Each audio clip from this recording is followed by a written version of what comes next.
Hi hello ನಮಸ್ತೆ ಸ್ನೇಹಿತರೆ, ಕನ್ನಡ ಮನೆ ಮತ್ತು ಯೂಟ್ಯೂಬ್ ಚಾನಲ್ಗೆ ಸ್ವಾಗತ. ಇನ್ನು ಯಾರೆಲ್ಲ ನಮ್ಮ ಚಾನಲ್ನ ಸಬ್ಸ್ಕ್ರೈಬ್ ಮಾಡಿಲ್ಲ, ಪ್ಲೀಸ್ ಒಂದು ಸಬ್ಸ್ಕ್ರೈಬ್ ಮಾಡಿ. ಇದರಿಂದ ನಾವು ಯಾವುದೇ ವಿಡಿಯೋ ಅಪ್ಲೋಡ್ ಮಾಡಿದರೂ ಕೂಡ ಫಸ್ಟ್ ನೋಟಿಫಿಕೇಶನ್ ನಿಮಗೆ ಬರುತ್ತೆ.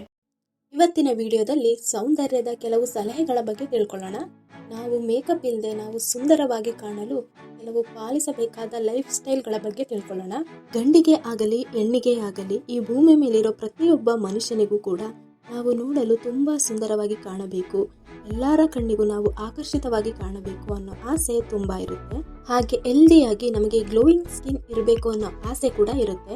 ಎಷ್ಟೋ ಜನ ನಾವು ಚೆನ್ನಾಗಿ ಕಾಣಬೇಕು ಅಂತಾನೆ ನಮ್ಮ ಸ್ಕಿನ್ಗೆ ಅನೇಕ ರೀತಿಯ ದುಬಾರಿ ಪ್ರಾಡಕ್ಟ್ಗಳನ್ನು, ಕ್ರೀಮ್ಗಳನ್ನು ಹಾಗೂ ಅನೇಕ ರೀತಿಯ ಮನೆಮದ್ದುಗಳನ್ನು ಉಪಯೋಗ ಮಾಡ್ತಾರೆ. ಇದರಿಂದ ನಮ್ಮ ಸ್ಕಿನ್ನು ಹೆಲ್ದಿ ಆಗುತ್ತೆ, ಗ್ಲೋ ಆಗುತ್ತೆ ನಿಜ. ಆದ್ರೆ ಇದೆಲ್ಲ ಸ್ವಲ್ಪ ದಿನಗಳವರೆಗೆ ಮಾತ್ರ ಇರುತ್ತೆ. ಇದೆಲ್ಲ ಬರೀ ಕ್ಷಣಿಕ ಅಷ್ಟೇ. ಇದರಿಂದ ನಮಗೆ ಸ್ಮೂತ್ ಮತ್ತು ಆರೋಗ್ಯವಂತ ಸ್ಕಿನ್ ಸಿಗಲ್ಲ. ನಮಗೆ ನ್ಯಾಚುರಲ್ ಆಗಿ glowing skin, healthy skin, smooth ಆಗಿ ಸುಂದರವಾಗಿರೋ ಸ್ಕಿನ್ ಬೇಕು ಅಂದ್ರೆ ಫಸ್ಟ್ ನಮ್ಮ ಲೈಫ್ ಸ್ಟೈಲ್ನ ನಾವು ಚೇಂಜ್ ಮಾಡ್ಕೋಬೇಕಾಗುತ್ತೆ. ಕೆಲವು ಅಭ್ಯಾಸಗಳನ್ನ ನಾವು ನಮ್ಮ ಜೀವನದಲ್ಲಿ ಅಳವಡಿಸಿಕೊಳ್ಳುವುದರಿಂದ ನಮ್ಮ ಸ್ಕಿನ್ ಗ್ಲೋ ಆಗುತ್ತೆ ಹಾಗೂ ಬ್ರೈಟ್ ಆಗುತ್ತೆ ಮತ್ತು ಆರೋಗ್ಯವಾಗಿ ಕೂಡ ಇರುತ್ತೆ. ಆ ಅಭ್ಯಾಸಗಳ ಬಗ್ಗೆ ಇವಾಗ ತಿಳ್ಕೊಳ್ಳೋಣ.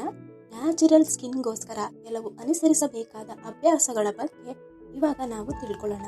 ನ್ಯಾಚುರಲ್ ಹೆಲ್ದಿ ಸ್ಕಿನ್ಗಾಗಿ ಮೊದಲು ನೀವು ಮಾಡಬೇಕಾಗಿರುವುದು, ಮೊದಲು ಎದ್ದ ತಕ್ಷಣ ತಣ್ಣೀರಿನಿಂದ ಅಂದರೆ ಕೋಲ್ಡ್ ವಾಟರಲ್ಲಿ ನೀವು ನಿಮ್ಮ ಮುಖವನ್ನು ತೊಳ್ಕೋಬೇಕು.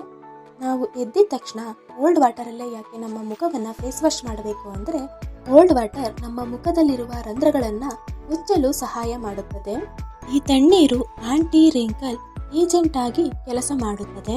ನೀವು ನೋಡಿರಬಹುದು, ದೊಡ್ಡ ದೊಡ್ಡ ಸೆಲೆಬ್ರಿಟಿಗಳೆಲ್ಲ ಈ ಕೋಲ್ಡ್ ವಾಟರ್ ಇಂದ ನಮ್ಮ ಮುಖವನ್ನ ಫೇಸ್ ವಾಶ್ ಮಾಡ್ಕೋತಾರೆ. ಈ ದೊಡ್ಡ ದೊಡ್ಡ ಸೆಲೆಬ್ರಿಟಿಗಳ ಮೊದಲ ಸ್ಕಿನ್ ಕೇರ್ ರೋಟೀನ್ ಈ ಕೋಲ್ಡ್ ವಾಟರ್ ಅಲ್ಲಿ ಫೇಸ್ ವಾಶ್ ಮಾಡೋದೇ ಆಗಿರುತ್ತೆ. ಈ ಕೋಲ್ಡ್ ವಾಟರ್ ನಿಮ್ಮ ಮುಖದ ಚರ್ಮವನ್ನು ಟೈಟ್ ಮಾಡುತ್ತೆ. ನಿಮಗೂ ಕೂಡ ಹೆಲ್ದಿಯಾಗಿ ಗ್ಲೋಯಿಂಗ್ ಅಟ್ರಾಕ್ಟಿವ್ ಸ್ಕಿನ್ ಬೇಕು ಅಂದ್ರೆ ಡೈಲಿ ಪ್ರತಿನಿತ್ಯ ಎದ್ದ ತಕ್ಷಣ ಕೋಲ್ಡ್ ವಾಟರ್ ಇಂದ ಫೇಸ್ ವಾಶ್ ಮಾಡೋದನ್ನ ಮರಿಬೇಡಿ. ನೆಕ್ಸ್ಟ್, ಎದ್ದ ತಕ್ಷಣ ನೀರನ್ನ ಕುಡಿಯೋದು. ಯಾವುದೇ ಕಾರಣಕ್ಕೂ ನೀವು ಮಾರ್ನಿಂಗ್ ಎದ್ದ ತಕ್ಷಣ ಟೀ ಕಾಫಿ ಕುಡಿಯೋ ಬದಲು ಒಂದು ಗ್ಲಾಸ್ ನೀರನ್ನ ಕುಡಿಯೋದನ್ನ ಮಾತ್ರ ಮರಿಬೇಡಿ. ಎಷ್ಟೋ ಜನ ಎದ್ದ ತಕ್ಷಣ ಟೀ ಕಾಫಿ ಕುಡಿತಾರೆ, ಆದ್ರೆ ನಿಮಗೆ ಹೆಲ್ದಿ ಗ್ಲೋಯಿಂಗ್ ಸ್ಕಿನ್ ಬೇಕು ಅಂದ್ರೆ ಖಾಲಿ ಹೊಟ್ಟೆಯಲ್ಲಿ ನೀರನ್ನ ಕುಡಿಬೇಕಾಗುತ್ತೆ. ಖಾಲಿ ಹೊಟ್ಟೆಯಲ್ಲಿ ನೀರನ್ನ ಕುಡಿಯೋದ್ರಿಂದ ನಿಮ್ಮ ಜೀರ್ಣಕ್ರಿಯೆ ಸರಾಗವಾಗಿ ಆಗುತ್ತೆ ಮತ್ತು ಇದರಿಂದ ನಿಮ್ಮ ದೇಹದಲ್ಲಿರುವ ಮಲಿನ ವಿಷಕಾರಿ ಅಂಶಗಳು ಹೊರ ಹೋಗುತ್ತವೆ. ಇದರಿಂದ ನಿಮ್ಮ ಸ್ಕಿನ್ ನ್ಯಾಚುರಲ್ ಆಗಿ ಗ್ಲೋ ಆಗುತ್ತೆ. ನೀವು ಬೇಕಾದರೆ ಈ ನೀರಿನ ಜೊತೆ ಶುಂಠಿ, ನೆಲ್ಲಿಕಾಯಿ, ನಿಂಬೆ ರಸ, ಸೌತೆಕಾಯಿ, ಏಲಕ್ಕಿ, ತುಳಸಿ, ಬೇವು ಇದನ್ನ ಸೇರಿಸಿ ಕೂಡ ಕುಡಿಬಹುದು.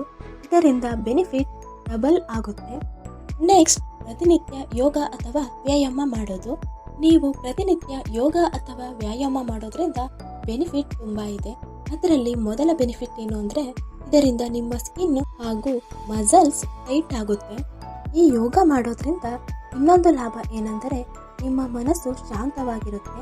ಮೆಂಟಲಿ ಶಾಂತವಾಗಿರೋದ್ರಿಂದ ನಿಮ್ಮ ಮನಸ್ಸು ಪ್ರಶಾಂತವಾಗಿ ಇರೋದನ್ನ ನಿಮ್ಮ ಮುಖದಲ್ಲಿ ನೋಡಬಹುದು. ಈ ಯೋಗ ಮಾಡೋದ್ರಿಂದ ನಮ್ಮ ಆರೋಗ್ಯ ಕೂಡ ಚೆನ್ನಾಗಿರುತ್ತೆ. ನೆಕ್ಸ್ಟ್, ಸೋಪ್ನ ಬಳಕೆ ಮಾಡದೇ ಇರುವುದು. ಈ ಪ್ರಪಂಚದಲ್ಲಿ ಈ ಸೋಪು, ಶಾಂಪು ಬರೋಕ್ಕಿಂತ ಮುಂಚೆಯಿಂದಲೂ ನಮ್ಮ ಜನರು ಸುಂದರವಾಗಿ ಕಾಣಿಸ್ತಾ ಇದ್ರು. ಈ ಸೋಪು ಕ್ರೀಮ್ ಬಳಸ್ತೇನೆ ನಮ್ಮ ಪೂರ್ವಜರು ಚೆನ್ನಾಗಿ ಕಾಣಿಸ್ತಾ ಇದ್ರು ಅಲ್ವಾ? ಅವರು ನೋಡಕ್ಕೂ ತುಂಬಾ ಸುಂದರವಾಗಿ ಕಾಣಿಸ್ತಾ ಇದ್ರು. ಇದರಿಂದ ನಾವ್ಯಾಕೆ ಸೋಪು ಕ್ರೀಮ್ನ ಬಳಕೆ ಕಡಿಮೆ ಮಾಡಬಾರ್ದು? ಏಕೆಂದರೆ ಈ ಸೋಪಿನಲ್ಲಿರುವ ಕೆಮಿಕಲ್ಸ್ಗಳು ನಮ್ಮ ಸ್ಕಿನ್ನ ಡ್ರೈ ಮಾಡುತ್ತವೆ ಹಾಗೂ ಡ್ಯಾಮೇಜ್ ಮಾಡುತ್ತವೆ. ಮುಖದಲ್ಲಿ ನ್ಯಾಚುರಲ್ ಆಯಿಲ್ನ ತೆಗೆದು ನಮ್ಮ ಸ್ಕಿನ್ ಅನ್ನು ಡ್ರೈ ಆಗಿ ರಿಂಕಲ್ಸ್ ಆಗೋ ಹಾಗೆ ಮಾಡುತ್ತವೆ. ನಾವು ನಮ್ಮ ಸ್ಕಿನ್ಗೆ ಸೋಪ್ ಯೂಸ್ ಮಾಡೋದ್ರಿಂದ ಮೊಡವೆಗಳು ಆಗೋ ಚಾನ್ಸಸ್ ಇರುತ್ತೆ. ಡಾರ್ಕ್ ಸರ್ಕಲ್, ಪಿಗ್ಮೆಂಟೇಷನ್ ಆಗೋ ಚಾನ್ಸಸ್ ಕೂಡ ತುಂಬಾ ಇರುತ್ತೆ. ಅನೇಕ ರೀತಿಯ ಚರ್ಮ ರೋಗಗಳಿಗೆ ಕೂಡ ಕಾರಣ ಆಗುತ್ತೆ. ಈ ಸೋಪಿಂದ ನಮ್ಮ ಮುಖವನ್ನ ಫೇಸ್ ವಾಶ್ ಮಾಡುವ ಬದಲು ಕಡಲೆ ಹಿಟ್ಟು, ಅಕ್ಕಿ ಹಿಟ್ಟು, ಹೆಸರು ಕಾಳಿನ ಹಿಟ್ಟು, ಮೊಸರಿನಿಂದ ಫೇಸ್ ವಾಶ್ ಮಾಡೋದು ತುಂಬಾ ಒಳ್ಳೆಯದು. ಇದರಿಂದ ನಮ್ಮ ಸ್ಕಿನ್ನು ಗ್ಲೋ ಹಾಗೂ ಬ್ರೈಟ್ ಕೂಡ ಬರುತ್ತೆ ಹಾಗೂ ಯಾವುದೇ ರೀತಿಯ ಕೆಮಿಕಲ್ಸ್ ಪ್ರಾಡಕ್ಟ್ನ ಯೂಸ್ ಮಾಡ್ತಾ ಇದ್ದೀವಿ ಅನ್ನೋ ಭಯ ಕೂಡ ಇರಲ್ಲ.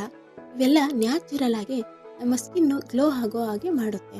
ನೆಕ್ಸ್ಟ್ ಫೇಸ್ ಕ್ಲೆನ್ಸಿಂಗ್ ಅಂದ್ರೆ ನಮ್ಮ ಮುಖವನ್ನ ಸ್ವಚ್ಛವಾಗಿ ಇಟ್ಟುಕೊಳ್ಳುವುದು.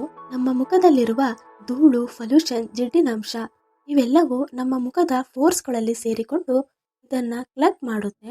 ಇದರಿಂದ ನಮಗೆ ಪಿಂಪಲ್ಸ್, ಡಾರ್ಕ್ ಸರ್ಕಲ್, ಆಕ್ನಿ ಕೂಡ ಬರುತ್ತದೆ. ಹಾಗೆ ಇದರಿಂದ ನಮ್ಮ ಸ್ಕಿನ್ ನ ಹೆಲ್ತ್ ಕೂಡ ಹಾಳಾಗುತ್ತದೆ.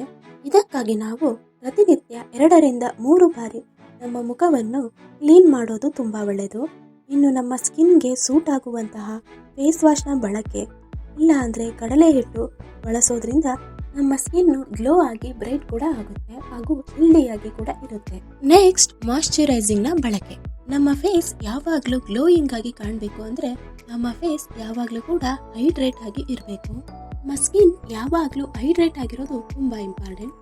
ನಮ್ಮ ಸ್ಕಿನ್ ಹೈಡ್ರೇಟ್ ಆಗಿ ಇಲ್ಲ ಅಂದ್ರೆ ನಮ್ಮ ಸ್ಕಿನ್ ಬೇಗ ಡ್ರೈ ಆಗಿ ಕಾಣುತ್ತೆ ಮತ್ತು ಡಲ್ ಆಗಿ ಕೂಡ ಕಾಣುತ್ತೆ. ಇದರಿಂದ ಬೇಗ ನಮ್ಮ ಸ್ಕಿನ್ ನಲ್ಲಿ ಸುಕ್ಕು, ನರಿಕೆಗಳು ಕಾಣಿಸುತ್ತದೆ ಹಾಗೂ ಬೇಗ ವಯಸ್ಸಾದ ಚರ್ಮದಂತೆ ಕಾಣುತ್ತದೆ. ಇದರಿಂದ ನಮ್ಮ ಫೇಸ್ ಯಾವಾಗಲೂ ಮಾಯಿಶ್ಚರೈಸರ್ ಇರಬೇಕು. ನೀವು ಪ್ರತಿ ಸಲ ಮುಖವನ್ನು ತೊಳೆದ ನಂತರ ಮಾಯಿಶ್ಚರೈಸರ್ ನ ಹಚ್ಚೋದು ಮರಿಬೇಡಿ. ಪ್ರತಿನಿತ್ಯ ಫೇಸ್ ವಾಶ್ ಆದ ನಂತರ ಮಾಯಿಶ್ಚರೈಸರ್ ಹಚ್ಚೋ ಅಭ್ಯಾಸ ನಿಮಗಿಲ್ಲ ಅಂದ್ರೆ ಇವತ್ತಿಂದನೇ ಆ ಅಭ್ಯಾಸನ ರೂಢಿ ಮಾಡ್ಕೊಳ್ಳಿ. ನಮ್ಮ ಸ್ಕಿನ್ನಿಗೆ ಮಾಯಿಶ್ಚರೈಸರ್ ಯೂಸ್ ಮಾಡೋದ್ರಿಂದ ನಮ್ಮ ಯೌವನವನ್ನ ಕಾಪಾಡಿಕೊಳ್ಳಲು ಇದು ತುಂಬಾ ಹೆಲ್ಪ್ ಮಾಡುತ್ತದೆ. ಯಾವುದೇ ಕಾರಣಕ್ಕೂ ನಿಮ್ಮ ಮುಖವನ್ನ ಫೇಸ್ ವಾಶ್ ಮಾಡೋದ್ಮೇಲೆ ಈ ಮಾಯಿಶ್ಚರೈಸರ್ ನ ಯೂಸ್ ಮಾಡೋದು ಮರಿಬೇಡಿ. ನೆಕ್ಸ್ಟ್ ಸನ್ಸ್ಕ್ರೀನ್ ಲೋಷನ್ ನ ಬಳಕೆ. ನಮಗೆ ಹೆಲ್ದಿ ಹಾಗೂ ಗ್ಲೋಯಿಂಗ್ ಸ್ಕಿನ್ ಬೇಕು ಅಂದ್ರೆ ಈ ಸನ್ಸ್ಕ್ರೀನ್ ನ ಬಳಸೋದು ತುಂಬಾ ಅವಶ್ಯಕ. ಆದ್ರೆ ಕೆಲವರು ಏನ್ ಮಾಡ್ತಾರೆ ಅಂದ್ರೆ ಬಿಸಿಲಿಗೆ ಹೋಗೋ ಮೊದಲು ಅಥವಾ ಈ ಬೇಸಿಗೆ ಕಾಲದಲ್ಲಿ ಮಾತ್ರ ಈ ಸನ್ಸ್ಕ್ರೀನ್ ಲೋಷನ್ ನ ಬಳಸ್ತಾರೆ. ಇದು ನೀವು ಮಾಡೋದು ತುಂಬಾ ದೊಡ್ಡ ತಪ್ಪು. ಈ ಸನ್ಸ್ಕ್ರೀನ್ ಲೋಷನ್ ನ ನಾವು ಪ್ರತಿನಿತ್ಯ ಯೂಸ್ ಮಾಡೋದು ತುಂಬಾ ಒಳ್ಳೆಯದು. ಈ ಸನ್ಸ್ಕ್ರೀನ್ ನಮಗೆ ಬಿಸಿಲಿನಿಂದ ಮಾತ್ರ ರಕ್ಷಿಸುವುದಲ್ಲದೆ ಧೂಳಿನ ಕಣಗಳಿಂದಲೂ ಕೂಡ ರಕ್ಷಿಸುತ್ತದೆ. ಇದರಿಂದ ನಾವು ಪ್ರತಿನಿತ್ಯ ಸನ್ಸ್ಕ್ರೀನ್ ನ ಯೂಸ್ ಮಾಡೋದು ತುಂಬಾ ಒಳ್ಳೆಯದು. ಈ ಸನ್ಸ್ಕ್ರೀನ್ ನಮ್ಮ ಫೇಸ್ಗೆ ಒಂದು ರಕ್ಷಾ ಕವಚದಂತೆ ಕಾರ್ಯನಿರ್ವಹಿಸುತ್ತದೆ. ಯಾವುದೇ ಸೀಸನ್ ಇರಲಿ, ಯಾವುದೇ ವೆದರ್ ಇರಲಿ, ಎಲ್ಲರೂ ಕೂಡ ಸನ್ಸ್ಕ್ರೀನ್ ನ ಯೂಸ್ ಮಾಡೋದನ್ನ ಮಾತ್ರ ಮರಿಬೇಡಿ. ಪ್ರತಿನಿತ್ಯ ಸನ್ಸ್ಕ್ರೀನ್ ನ ಯೂಸ್ ಮಾಡೋದು ತುಂಬಾ ಒಳ್ಳೆಯದು. ಇನ್ನು ನೀವು ಸನ್ಸ್ಕ್ರೀನ್ ನ ಬಳಸಬೇಕು ಅಂದ್ರೆ SPF 50ಗಿಂತ ಮೇಲಿರುವ ಸನ್ಸ್ಕ್ರೀನ್ ನ ಬಳಸಿ. ಈ ಸನ್ಸ್ಕ್ರೀನ್ ನಿಮ್ಮನ್ನು ಪ್ರೀ ಮೆಚೂರ್ ಏಜಿನಿಂದ ಕಾಪಾಡುತ್ತದೆ. ನೆಕ್ಸ್ಟ್ ಮೇಕಪ್ ನ ಬಳಕೆ ಕಡಿಮೆ ಮಾಡೋದು. ಈ ಮೇಕಪ್ ನ ಮಾಡೋದ್ರಿಂದ ನಾವು ಸುಂದರವಾಗಿ ಕಾಣಿಸ್ತೇವೆ ನಿಜ, ಆದ್ರೆ ಅದು ಸ್ವಲ್ಪ ಸಮಯದವರೆಗೂ ಮಾತ್ರ ಅಷ್ಟೇ. ಇದು ಪರ್ಮನೆಂಟ್ ಅಂತೂ ಅಲ್ಲ. ಅತಿಯಾದ ಮೇಕಪ್ ಬಳಕೆ ನಮ್ಮ ಸ್ಕಿನ್ ನ ಹೆಲ್ತ್ ಅನ್ನ ಹಾಳು ಮಾಡುತ್ತೆ. ಈ ಮೇಕಪ್ ಪ್ರಾಡಕ್ಟ್ ಗಳಲ್ಲಿ ಹೆಚ್ಚಾಗಿ ಕೆಮಿಕಲ್ಸ್ಗಳು ಇರುತ್ತವೆ. ಈ ಕೆಮಿಕಲ್ಸ್ ಪ್ರಾಡಕ್ಟ್ ನ ನಾವು ಹೆಚ್ಚಾಗಿ ಯೂಸ್ ಮಾಡೋದ್ರಿಂದ ನಮ್ಮ ಸ್ಕಿನ್ ಲೇಯರೇ ಹೊರಟೋಗುತ್ತೆ. ಇದರಿಂದ ನಮ್ಮ ಗ್ಲೋ ಕೂಡ ಕಳ್ಕೊಳ್ಳುತ್ತೆ ನಮ್ಮ ಸ್ಕಿನ್.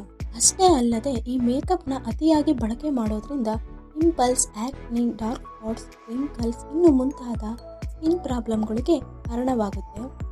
ಇದರಿಂದ ನಾವು ನಮ್ಮ ಮೇಕಪ್ ನ ಬಳಕೆ ಕಡಿಮೆ ಮಾಡೋದು ತುಂಬಾ ಅಗತ್ಯ. ನೆಕ್ಸ್ಟ್ ಒನ್, ಇನ್ನು ಮಲಗುವ ಮೊದಲು ಮೇಕಪ್ ನ ರಿಮೂವ್ ಮಾಡಿ ಮಲಗೋದು. ಈಗಿನ ಜನರೇಷನ್ ಅಲ್ಲಂತೂ ಮೇಕಪ್ ಇಲ್ಲದೆ ಯಾರು ಹೊರಗಡೆನೆ ಬರಲ್ಲ. ಪ್ರತಿನಿತ್ಯ ನಾವು ಯೂಸ್ ಮಾಡೋ ಮೇಕಪ್ ನ ರಾತ್ರಿ ಮಲಗೋ ಮುಂಚೆ ರಿಮೂವ್ ಮಾಡಿ ಮಲಗೋದು ತುಂಬಾ ಒಳ್ಳೆಯದು. ರಾತ್ರಿ ಮಲಗುವ ಮುನ್ನ ಮೇಕಪ್ ನ ರಿಮೂವ್ ಮಾಡದೆ ಮಲಗೋದ್ರಿಂದ ನಿಮ್ಮ ಸ್ಕಿನ್ ಬೇಗ ಹಾಳಾಗುತ್ತೆ. ಆ ಮೇಕಪ್ ಅಲ್ಲಿರೋ ಕೆಮಿಕಲ್ಸ್ ನಿಮ್ಮ ಸ್ಕಿನ್ ಲೇಯರ್ ಒಳಗೆ ಹೊರಟೋಗುತ್ತೆ. ಇದರಿಂದ ನಿಮ್ಮ ಸ್ಕಿನ್ ಹಾಳಾಗುತ್ತೆ. ರಾತ್ರಿ ಮಲಗುವ ಮುನ್ನ ನಿಮ್ಮ ಮೇಕಪ್ ಅನ್ನ ಕ್ಲೆನ್ಸಿಂಗ್ ನಿಂದ ಕ್ಲೀನ್ ಮಾಡಿ ಅಥವಾ ಒಂದು ಕಾಟನ್ ಸಹಾಯದಿಂದ ರೋಸ್ ವಾಟರ್ ನಲ್ಲಿ ಅದ್ದಿ ನಿಮ್ಮ ಫೇಸ್ ನ ವಾಶ್ ಮಾಡ್ಕೊಂಡು ಮಲಗೋದು ತುಂಬಾ ಒಳ್ಳೆಯದು. ಇಲ್ಲ ಅಂದ್ರೆ ತೆಂಗಿನ ಎಣ್ಣೆಯ ಸಹಾಯದಿಂದ ನಿಮ್ಮ ಮುಖಕ್ಕೆ ಅಪ್ಲೈ ಮಾಡಿರುವ ಮೇಕಪ್ ಅನ್ನು ಒಂದು ಕಾಟನ್ ಅನ್ನು ತೆಂಗಿನ ಎಣ್ಣೆಯಲ್ಲಿ ಅದ್ದಿ ಇದನ್ನ ನಿಮ್ಮ ಮುಖಕ್ಕೆ ಅಪ್ಲೈ ಮಾಡಿ ಈ ತೆಂಗಿನ ಎಣ್ಣೆಯಿಂದ ನಿಮ್ಮ ಮೇಕಪ್ ನ ರಿಮೂವ್ ಮಾಡಿ ಮಲಗೋದು ತುಂಬಾ ಒಳ್ಳೆಯದು. ಇಲ್ಲ ಅಂದ್ರೆ ತೆಂಗಿನ ಎಣ್ಣೆಯಿಂದ ನಿಮ್ಮ ಮುಖಕ್ಕೆ ಮಸಾಜ್ ಮಾಡಿ ಮೇಕಪ್ ನ ರಿಮೂವ್ ಮಾಡಿ ನಂತರ ಬೆಚ್ಚಗಿನ ಬಿಸಿ ನೀರಿನಿಂದ ನಿಮ್ಮ ಮುಖವನ್ನು ಫೇಸ್ ವಾಶ್ ಮಾಡಿ ಮಾಯಿಶ್ಚರೈಸಿಂಗ್ ಹಚ್ಚಿ ಮಲ್ಕೊಳ್ಳಿ. ಈ ತರ ಮಾಡೋದ್ರಿಂದ ನಿಮ್ಮ ಸ್ಕಿನ್ ಬೇಗ ಗ್ಲೋ ಆಗುತ್ತೆ. ನಿಮಗೆ ಮೇಕಪ್ ಇಂದ ಯಾವುದೇ ರೀತಿ ಸೈಡ್ ಎಫೆಕ್ಟ್ ಕೂಡ ಆಗಲ್ಲ. ನೆಕ್ಸ್ಟ್ ಸ್ಟೆಪ್, ಸಮತೋಲನ ಆಹಾರ. ಇನ್ನು ನಿಮಗೆ ಹೆಲ್ದಿ ಅಂಡ್ ಗ್ಲೋಯಿಂಗ್ ಸ್ಕಿನ್ ಬೇಕು ಅಂದ್ರೆ ಈ ಸಮತೋಲನ ಆಹಾರ ತುಂಬಾ ಮುಖ್ಯ. ಒಂದು ನೆನ್ಪಿಟ್ಕೊಳ್ಳಿ, ನಮ್ಮ ದೇಹಕ್ಕೆ ನಾವು ಯಾವ ತರ ಫುಡ್ ನ ತಗೋತೀವೋ ನಮ್ಮ ದೇಹ ನಮಗೆ ಅದನ್ನೇ ಕೊಡುತ್ತೆ. ಇದರಿಂದ ನೀವು ತಿನ್ನುವ ಆಹಾರದ ಮೇಲೆ ಹೆಚ್ಚಿನ ಗಮನ ಇರಲಿ. ಹೆಚ್ಚಾಗಿ ನೀವು ಹಣ್ಣು, ತರಕಾರಿ, ಹಸಿರು ತರಕಾರಿ, ಸೊಪ್ಪುಗಳನ್ನ ಹೆಚ್ಚಾಗಿ ಸೇವನೆ ಮಾಡೋದು ತುಂಬಾ ಮುಖ್ಯ. ಇದರಲ್ಲಿರುವ ಪ್ರೋಟೀನ್, ವಿಟಮಿನ್, ಮಿನರಲ್ಸ್ಗಳು ನಮ್ಮ ದೇಹಕ್ಕೆ ಬೇಕಾಗಿರುವ ಪೋಷಕಾಂಶಗಳನ್ನ ಕೊಡುತ್ತವೆ. ಇದರಿಂದ ನಮ್ಮ ಸ್ಕಿನ್ನು ಗ್ಲೋ ಹಾಗೂ ನ್ಯಾಚುರಲ್ ಆಗಿ ಹೆಲ್ತಿಯಾಗಿ ಕೂಡ ಇರುತ್ತೆ. ಇದರಿಂದ ನೀವು ಜಂಕ್ಸ್ ಫುಡ್, ಆಯಿಲ್ ಫುಡ್ಸ್ ಹಾಗೂ ಬೇಕರಿ ಐಟಮ್ಗಳು ಹಾಗೂ ಔಟ್ಸೈಡ್ ಸಿಗೋ ಫುಡ್ಗಳಿಂದ ನೀವು ದೂರ ಇರಬೇಕು. ಇಲ್ಲ ಅಂದರೆ ಪರ್ಮನೆಂಟ್ ಆಗಿ ನಿಲ್ಲಿಸಿದ್ರು ಕೂಡ ಒಳ್ಳೆಯದು. ನೋಡಿ, ಒಂದು ವಿಷಯ ನೆನ್ಪಿಟ್ಕೊಳ್ಳಿ, ನೀವು ತಿನ್ನೋ ಆಹಾರದ ಮೇಲೆ ನಿಮ್ಮ ಹೆಲ್ತು, ನಿಮ್ಮ ಸ್ಕಿನ್ನು ಡಿಪೆಂಡ್ ಆಗಿರುತ್ತೆ. ಹಾಗಾಗಿ ನೀವು ತಿನ್ನೋ ಆಹಾರ ನಿಮ್ಮ ಮೇಲೆ ಡಿಪೆಂಡ್ ಆಗಿರುತ್ತೆ, ನೆನ್ಪಿಟ್ಕೊಳ್ಳಿ. ಇನ್ನು ಕೊನೆಯದಾಗಿ ಉತ್ತಮವಾದ ನಿದ್ದೆ. ದಿನವಿಡೀ ಕೆಲಸ ಮಾಡೋದು, ರಾತ್ರಿ ಲೇಟಾಗಿ ಮಲಗೋದು, ಈ ಥರ ತಪ್ಪು ನೀವು ಯಾವತ್ತೂ ಮಾಡಬೇಡಿ. ನಮ್ಮ ದೇಹದಲ್ಲಿರುವ ಪ್ರತಿಯೊಂದು ಅಂಗಾಂಗಕ್ಕೂ ವಿಶ್ರಾಂತಿ ಅನ್ನೋದು ತುಂಬಾ ಮುಖ್ಯ. ಇದರಿಂದ ನಾವು ಪ್ರತಿನಿತ್ಯ 7ರಿಂದ 8 ಗಂಟೆಗಳ ಕಾಲ ಕಂಪಲ್ಸರಿ ನಿದ್ದೆ ಮಾಡೋದು ತುಂಬಾ ಅವಶ್ಯಕ. ನೀವೇನಾದ್ರೂ ನಿದ್ದೆಗೆಟ್ರೆ ಅಥವಾ ನಿದ್ದೆ ಮಾಡಲಿಲ್ಲ ಅಂದ್ರೆ ನಿಮ್ಮ ಸ್ಕಿನ್ ಅಲ್ಲಿ ಅದು ಎದ್ದು ಕಾಣಿಸುತ್ತೆ. ನಾವು ನಿದ್ರೆ ಮಾಡುವಾಗ ನಮ್ಮ ಸ್ಕಿನ್ ಸೆಲ್ಫ್ ರಿಪೇರ್ ಆಗುತ್ತೆ ಹಾಗೂ ಗ್ರೋ ಆಗುತ್ತೆ. ಇದರಿಂದ ನಾವು ಸರಿಯಾದ ನಿದ್ದೆ ಮಾಡದೇ ಇದ್ರೆ ಆ ಸೈಡ್ ಎಫೆಕ್ಟ್ ನಮ್ಮ ಸ್ಕಿನ್ ಮೇಲೆ ಕಾಣಿಸುತ್ತೆ. ಪ್ರತಿನಿತ್ಯ 7ರಿಂದ 8 ಗಂಟೆಗಳ ಕಾಲ ನಿದ್ದೆ ಮಾಡುವುದು ತುಂಬಾ ಅವಶ್ಯಕ. ಇದರಿಂದ ನಮ್ಮ ಸ್ಕಿನ್ ಗ್ಲೋ ಆಗುತ್ತೆ, ಬ್ರೈಟ್ ಆಗುತ್ತೆ ಹಾಗೂ ಹೆಲ್ದಿಯಾಗಿ ನ್ಯಾಚುರಲ್ ಆಗಿ ಫ್ರೆಶ್ ಆಗಿರುತ್ತೆ. ಸರಿಯಾದ ರೀತಿಯಲ್ಲಿ ನಾವು ನಿದ್ರೆ ಮಾಡದಿದ್ರೆ ನಮ್ಮ ಸ್ಕಿನ್ ಅಲ್ಲಿ ಡಾರ್ಕ್ ಸ್ಪಾಟ್ಸ್, ಡಾರ್ಕ್ ಸರ್ಕಲ್ ಹೆಚ್ಚಾಗುತ್ತೆ. ಪಿಗ್ಮೆಂಟೇಷನ್ ಕೂಡ ಬರೋ ಚಾನ್ಸಸ್ ಕೂಡ ಇರುತ್ತೆ. ನಮ್ಮ ಸ್ಕಿನ್ ನಲ್ಲಿ ಗ್ಲೋ ಕಡಿಮೆ ಆಗುತ್ತೆ. ನಮ್ಮ ಮುಖದಲ್ಲಿರುವ ಕಳೆ ಡಲ್ ಆಗುತ್ತೆ. ಈ ತರ ಎಲ್ಲ ಆಗಬಾರ್ದು ಸಮಸ್ಯೆ ಅಂದ್ರೆ ನಾವು ಫಸ್ಟ್ 7ರಿಂದ 8 ಅವರು ಕಂಪಲ್ಸರಿ ಪ್ರತಿನಿತ್ಯ ನಿದ್ದೆ ಮಾಡೋದು ತುಂಬಾ ಅವಶ್ಯಕ. ಹಾಗೆ ನಾವು ಇದರೆಲ್ಲದರ ಜೊತೆಗೆ ಪ್ರತಿನಿತ್ಯ 7ರಿಂದ 8 ಗ್ಲಾಸ್ ನೀರನ್ನ ಕುಡಿಯೋದು ಮಿಸ್ ಮಾಡಬೇಡಿ. ನಾವು 7ರಿಂದ 8 ಗ್ಲಾಸ್ ನೀರು ಕುಡಿಯೋದ್ರಿಂದ ನಮ್ಮ ಬಾಡಿ ಯಾವಾಗಲೂ ಹೈಡ್ರೇಟ್ ಆಗಿರುತ್ತೆ. ಡೈಲಿ ನೀವು ಹಾಗೆ ಪ್ರತಿನಿತ್ಯ ಯಾವುದೇ ರೀತಿ ಕೆಲಸ ಕಾರ್ಯಗಳನ್ನು ಮಾಡುವಾಗ ಅಥವಾ ಔಟ್ಸೈಡ್ ಹೋಗುವಾಗ ಪ್ರತಿನಿತ್ಯ ನೀವು ಸನ್ಸ್ಕ್ರೀನ್ ಲೋಷನ್ ಹಚ್ಚೋದು ಮರಿಬೇಡಿ. ನಿಮ್ಮ ಮುಖಕ್ಕೆ ನೀವು ಯಾವುದೇ ರೀತಿಯ cream, lotion night time apply ಮಾಡಿದ್ಮೇಲೆ ಲೈಟ್ ಬೆಳಕಿಗೆ ನೀವು ನಿಮ್ಮ ಫೇಸ್ನ ಕೊಡಲೇಬೇಡಿ. ಲೈಟ್ನ ಆಫ್ ಮಾಡಿ ಮಲ್ಕೊಳ್ಳಿ. ಇದರಿಂದ ನಿಮಗೆ ಚೆನ್ನಾಗಿ ನಿದ್ರೆ ಬರುತ್ತೆ ಹಾಗೂ ನಿಮ್ಮ ಸ್ಕಿನ್ ರಿಪೇರಿಗೆ ಅನುಕೂಲಕರವಾಗುತ್ತೆ. ಇವಾಗ ಹೇಳಿರೋ ಈ ಟಿಪ್ಸ್ ಎಲ್ಲ ಫಾಲೋ ಮಾಡಿ 1 ಮಂತಲ್ಲೇ ರಿಸಲ್ಟ್ ನೋಡಿ. ನಿಮ್ಮ ಸ್ಕಿನ್ನು ಗ್ಲೋ ಹಾಗೂ ಬ್ರೈಟ್ ಆಗಿ ನಿಮ್ಮ ಹೆಲ್ದಿಯಾಗಿರೋ ಸ್ಕಿನ್ನ ನೀವು ಪಡಿತೀರಾ. ಈ ವಿಡಿಯೋ ನಿಮಗೆ ಇಷ್ಟ ಆಯ್ತಾ? ಹಾಗಾದರೆ ಲೈಕ್ ಮಾಡಿ, ಕಮೆಂಟ್ ಮಾಡಿ ಹಾಗೂ ಶೇರ್ ಮಾಡಿ. ಇನ್ನಿತರ ಹೆಚ್ಚಿನ ವಿಡಿಯೋಗಳಿಗಾಗಿ ಸಬ್ಸ್ಕ್ರೈಬ್ ಮಾಡಿ, ಬೆಲ್ ಐಕಾನ್ ಮೇಲೆ ಕ್ಲಿಕ್ ಮಾಡಿ. ಧನ್ಯವಾದಗಳು.